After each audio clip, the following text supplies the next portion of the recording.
안녕하세요. 한국어와 한국 문화를 동시에 배우는 한국어 팟캐스트, 토토의 한국어 팟캐스트입니다. 여러분, 오늘도 좋은 하루 보내고 계신가요?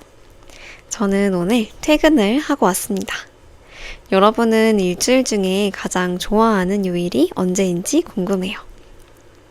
제가 가장 좋아하는 요일은 목요일입니다.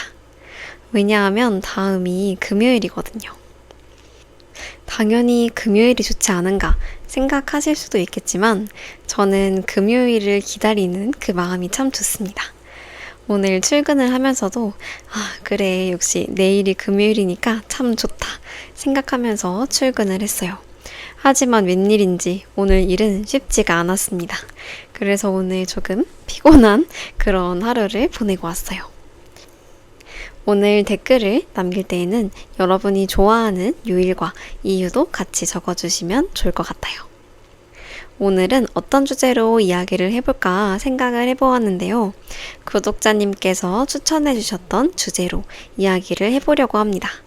바로 한국의 숙박 서비스에 대해 이야기를 해보려고 해요. 아무래도 여러분이 한국 여행을 오게 된다면 호텔, 모텔 등등 어떤 숙소에 묵어야 좋을지 고민할 것 같은데요. 저는 비행기표를 끊고 나서 바로 숙소를 정하는 편이에요.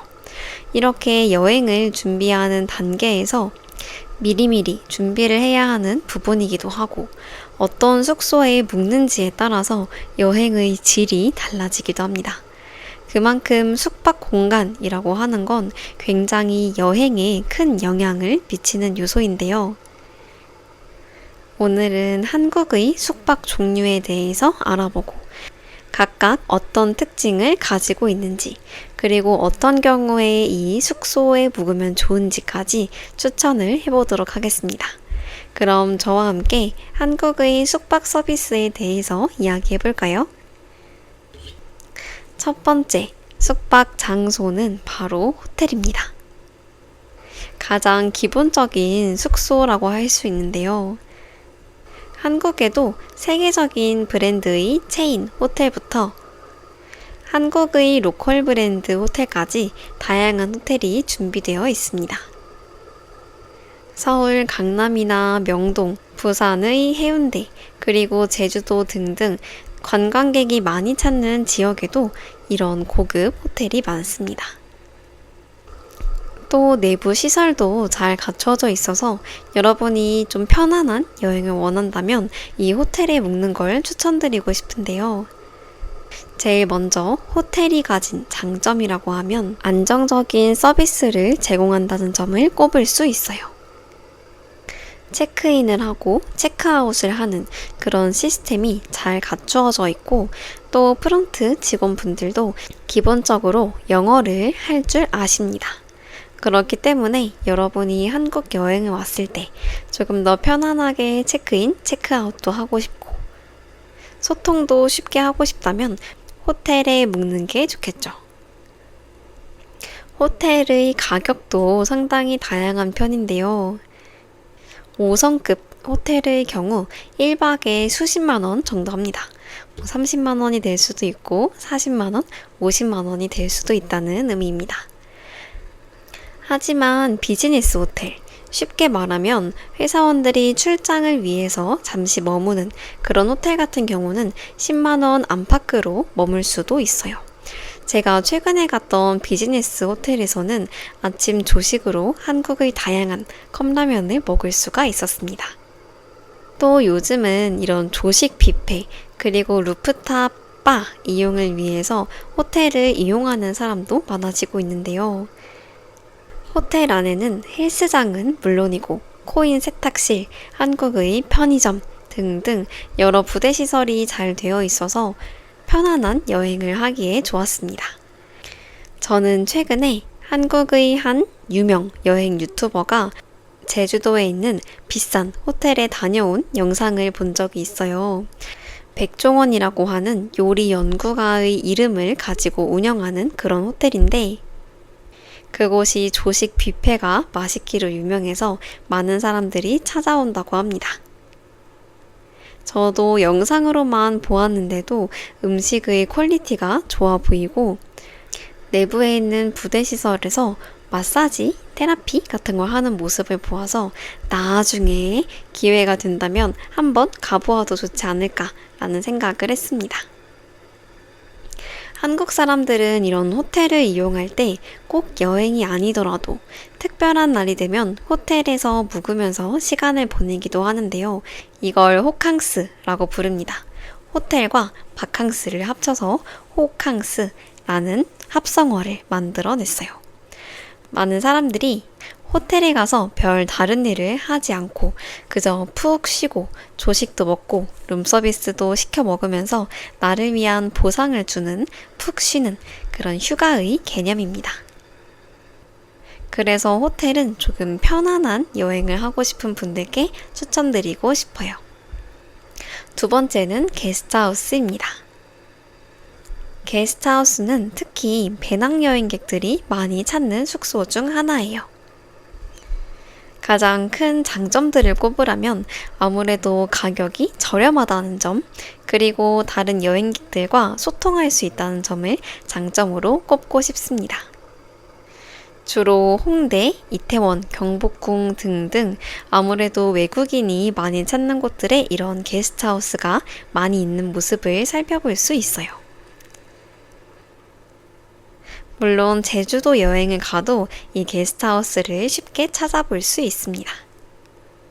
게스트하우스는 아무래도 업체마다 조금씩 다를 순 있지만 보통은 2층 침대 같은 것들이 있어서 한 방에서 여러 명이 함께 잠을 자고 공용 공간이 있어서 그곳에서 요리를 해 먹을 수 있는 공간이 있는 그런 숙박 시스템입니다. 이렇게 거실, 주방, 그리고 방까지도 다른 여행객들과 함께 공유하기 때문에 나처럼 혼자 여행을 온 여행객을 만나게 되면 자연스럽게 한마디 건네볼 수도 있어요. 예를 들어, 여기 주변에는 어디 가보셨어요? 라고 할 수도 있고, 제가 최근에 여기에 다녀왔는데 굉장히 좋더라고요. 한번 가보세요. 처럼 가벼운 대화를 나누면서 가까워질 수도 있습니다. 가격은 1박 기준으로 했을 때 2만원에서 4만원 정도 혹은 그 이상 할 수도 있는데요. 아무래도 여러 사람과 함께 이용하는 부분이 있기 때문에 프라이버시보다는 누군가와의 교류를 원한다 라고 생각하는 분들에게 추천하고 싶습니다. 다만 개인적으로 저 같은 경우는 여러 사람이 모여있는 곳에 갔을 때 힘을 뺏기는 느낌이 듭니다. 저처럼 내향적인 성격을 가진 분들이라면 아무래도 게스트하우스보다는 혼자 묵을 수 있는 곳을 추천드리고 싶어요. 그런데 제가 제주도에 갔을 때 묵었던 게스트하우스는 조금 달랐습니다. 이름은 게스트하우스인데 호텔처럼 나만의 공간이 있었어요. 방을 한 명이 쓸 수도 있고 두 명이 쓸 수도 있고 호텔을 예약하듯이 그렇게 방을 예약할 수가 있습니다. 하지만 저녁을 먹고 난 이후에 불멍을 하는 시간이 있었는데요. 불멍이라고 하는 건 불을 보면서 멍 때리는 것을 말합니다. 같이 맥주 한 캔 들고 와서 자기가 먹을 간식을 가지고 와서 장작이 타오르는 모습을 보고 서로 이런저런 대화를 나누는 시간이 있었어요. 보통 게스트하우스 같은 경우는 잘 알아봐야 하는 게 파티가 필수인 게스트하우스도 있습니다. 혼자 푹 쉬고 싶었는데 가격이 저렴한 숙소를 찾아보다가 게스트하우스에 묵었다면 그런데 그 숙소가 파티를 꼭 해야 하는 게스트하우스라면 굉장히 피곤하겠죠. 그렇기 때문에 여러분이 파티를 꼭 하는 게스트하우스인지 아니면 파티에 참석하는 건 자율적인 게스트하우스인지 사전에 정보를 잘 수집하면 여행에 도움이 될 것 같습니다. 제가 묵었던 그 불멍하는 게스트하우스의 경우 이 불멍에 참석을 할지 말지는 자유입니다. 물론 매일 불멍을 하는 건 아니고 제주도가 바람이 워낙 많이 부는 곳이기 때문에 바람이 많이 불지 않고 선선한 그런 날에 불멍을 진행했습니다. 하지만 이 숙소는 아무래도 호텔처럼 내 방이 있기 때문에 가격은 한 8만 원 정도 했던 것 같아요. 물론 그때가 지금으로부터 한 2년 전, 3년 전쯤 되어서 지금은 가격이 더 올랐을 수도 있습니다. 그래서 자신의 성향에 맞게 성향을 고려해서 나는 좀 새로운 사람들을 만나고 싶다.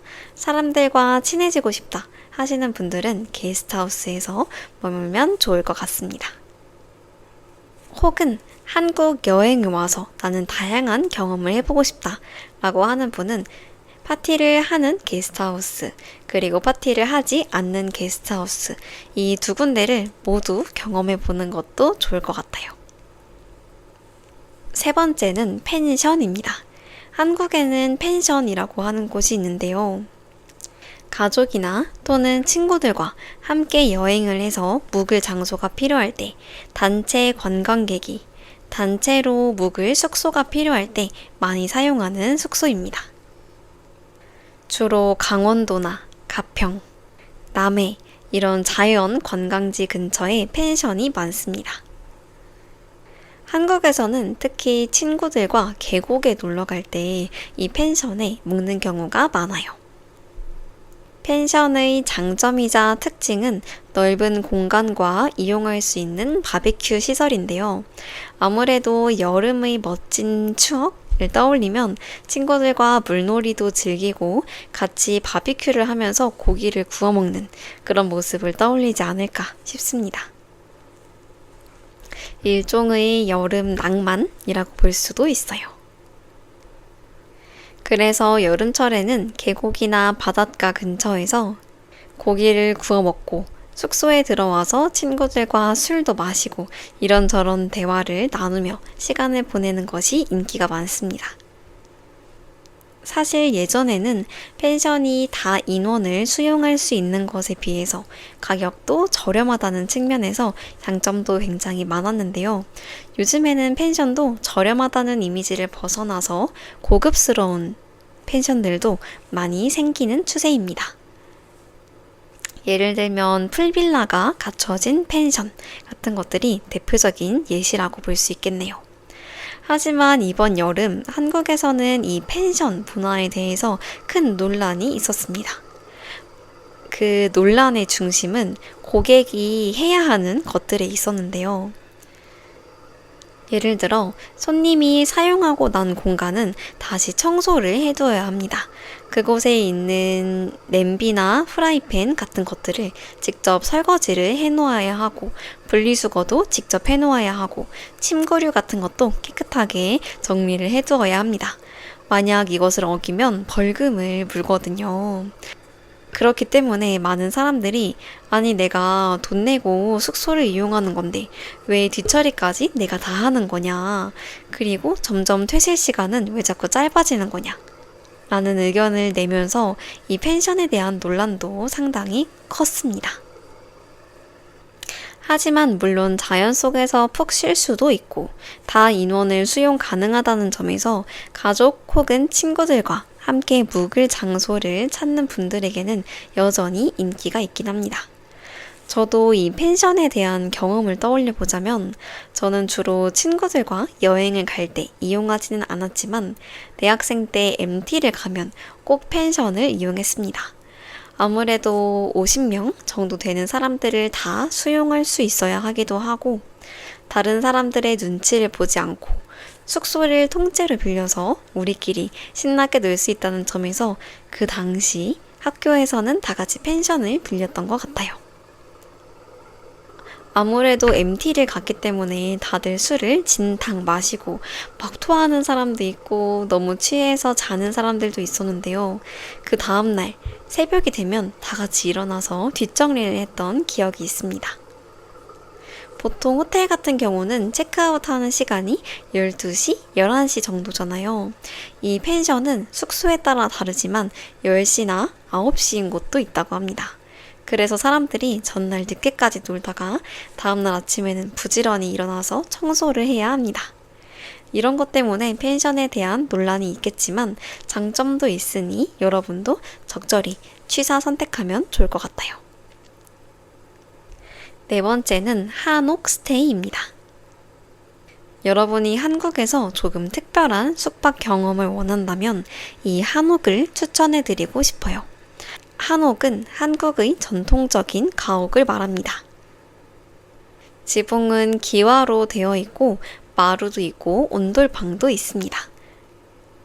사실 요즘에는 굉장히 보기 힘든 드문 형태의 집이기 때문에 여러분이 한국 여행을 왔을 때 묵어보면 타임머신을 타고 과거로 돌아간 듯한 기분을 느낄 수 있는 숙소입니다. 대표적인 장소로는 서울의 북촌 한옥마을, 전주 한옥마을 같은 공간들인데요. 고즈넉한 한옥의 모습도 즐길 수 있고 옛날의 한국 사람들은 이런 곳에서 살았겠구나 라고 상상해보는 재미도 있을 것 같아요. 하지만 한옥은 아무래도 옛날에 지었던 집이기 때문에 방음이 조금 되지 않는다는 점, 그리고 화장실이 조금 불편할 수도 있다는 점을 단점으로 이야기해드리고 싶습니다. 하지만 한국의 정취, 정서를 제대로 느끼고 싶다면 한 번쯤 한옥에 묵어보는 것도 좋을 것 같아요. 5번째는 찜질방입니다. 찜질방은 제가 이전 팟캐스트에서도 여러 번 소개해 드렸어요. 한국에서만 경험할 수 있는 다소 독특한 숙박 형태인데요. 찜질방은 기본적으로 사우나 시설인데 24시간 운영하는 곳들이 있어서 그곳에서 잠을 잘 수도 있습니다. 보통 한 사람당 2만원에서 3만원 정도면 이용할 수 있고 저렴한 곳은 만원 초반대에도 이용할 수가 있어요. 저렴한 가격으로 하루 종일 이용할 수도 있고 그 안에는 소금방, 맥반석방, 황토방 등등 다양한 테마의 사우나가 있어서 여러분이 그곳에서 사우나를 즐기는 경험도 할 수 있습니다. 물론 개운하게 목욕도 할 수 있고요. 제가 생각했을 때 이 찜질방의 매력은 잠을 자는 공간이라는 것보다도 한국 사람들의 정서를 더 엿볼 수 있는 그런 점에서 매력이 있다고 생각합니다. 보통 찜질방에 가면 다 같이 음식이나 간식을 먹곤 하는데요.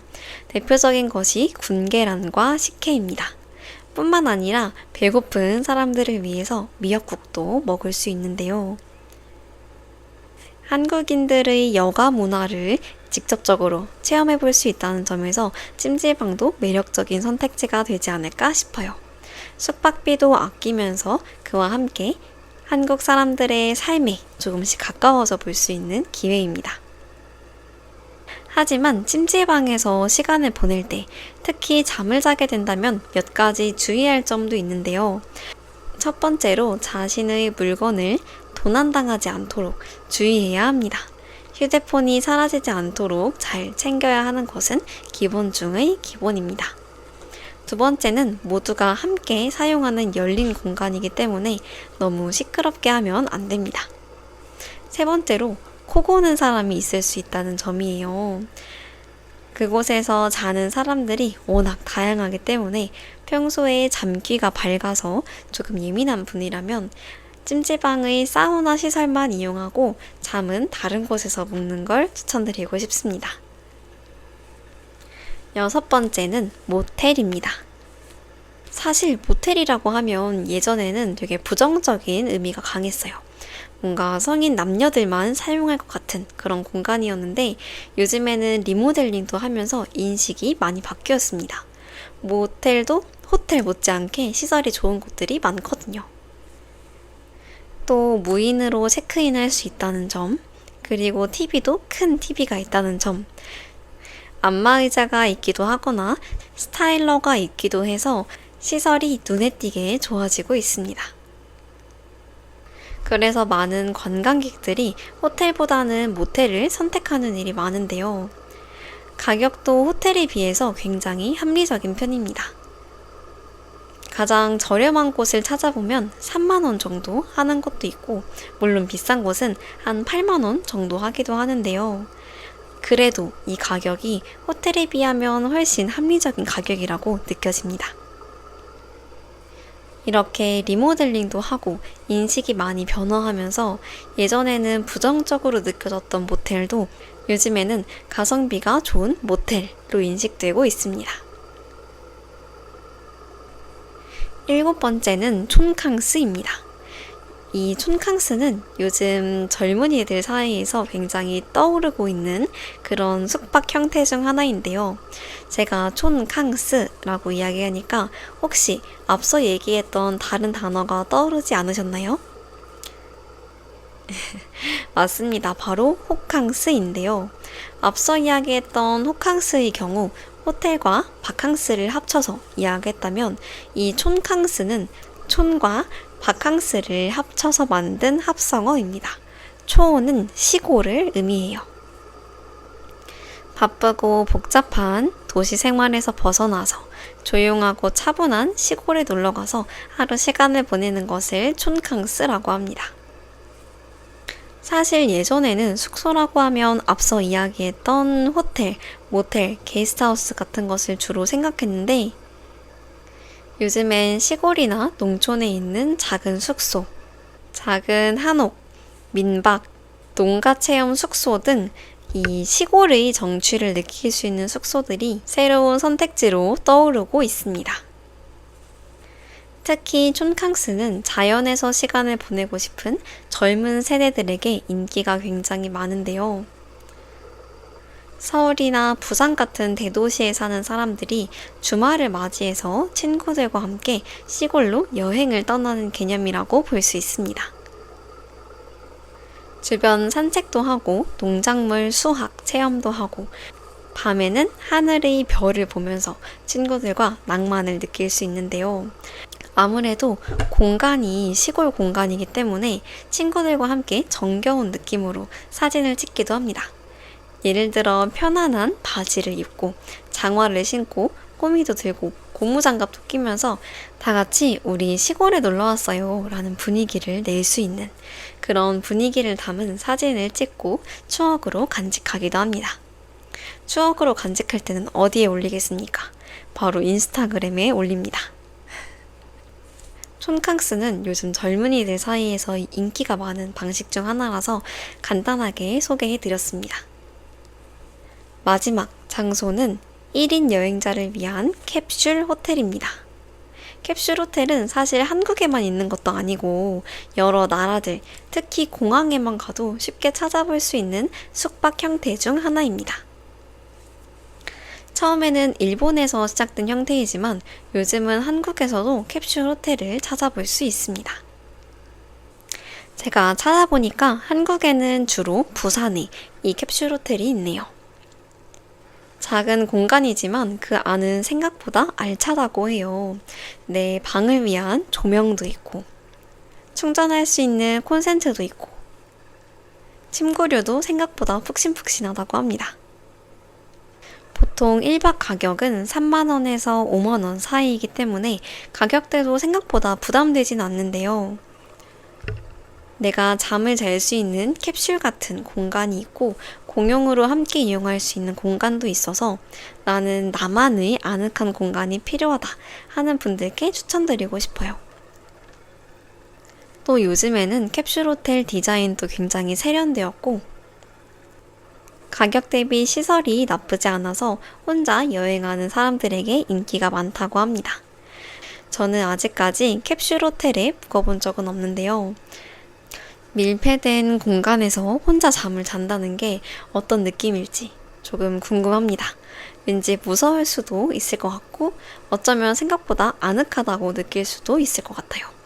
혹시 캡슐 호텔에 묵어본 분이 계시다면 댓글로도 경험을 공유해 주시면 좋을 것 같습니다. 오늘은 이렇게 한국의 다양한 숙박 서비스에 대해서 이야기를 해보았습니다. 호텔처럼 편안하고 익숙한 숙박 형태도 있었고 게스트하우스처럼 다양한 사람들을 만나서 대화를 나눌 수 있는 곳도 있었습니다. 뿐만 아니라 요즘 젊은 세대에게 인기가 많은 촌캉스, 여러분들께서 한 번쯤 경험해 보셨으면 좋겠는 찜질방과 한옥 등등 한국의 숙박업소 형태도 굉장히 다양해지고 있는데요. 여러분이 한국 여행을 오게 된다면 이 중 어디에 묵어보고 싶은지 저는 그 점이 궁금했습니다. 이렇게 다양한 종류의 숙박 형태가 있다면 여행의 목적과 내 예산에 맞게 원하는 장소를 선택할 수 있다는 점에서 한국 숙박 서비스의 장점도 느낄 수 있을 것 같아요. 혹시 한국 여행을 앞두고 계신 분이 계시다면 저희 팟캐스트가 도움이 되었으면 좋겠습니다. 그리고 또 저는 오늘 팟캐스트에 대해서 이야기를 하다 보니까 제가 예전에 해외에서 갔던 올 인클루시브 호텔이 생각났습니다. 이렇게 밥도 삼시세끼 다 제공해주고 수영장도 있고 운동할 수 있는 공간도 있어서 굉장히 만족스러웠는데요. 이런 점을 생각했을 때에는 역시 호텔이라는 곳도 참 매력이 많은 곳인 것 같습니다. 아무튼 제가 준비한 숙박 서비스에 대한 팟캐스트는 여기까지였는데요. 저의 팟캐스트가 여러분이 한국어를 공부하고 한국 문화를 이해하는 데 도움이 되었으면 좋겠습니다. 그리고 원하는 주제가 있다면 언제든지 댓글로 남겨주세요.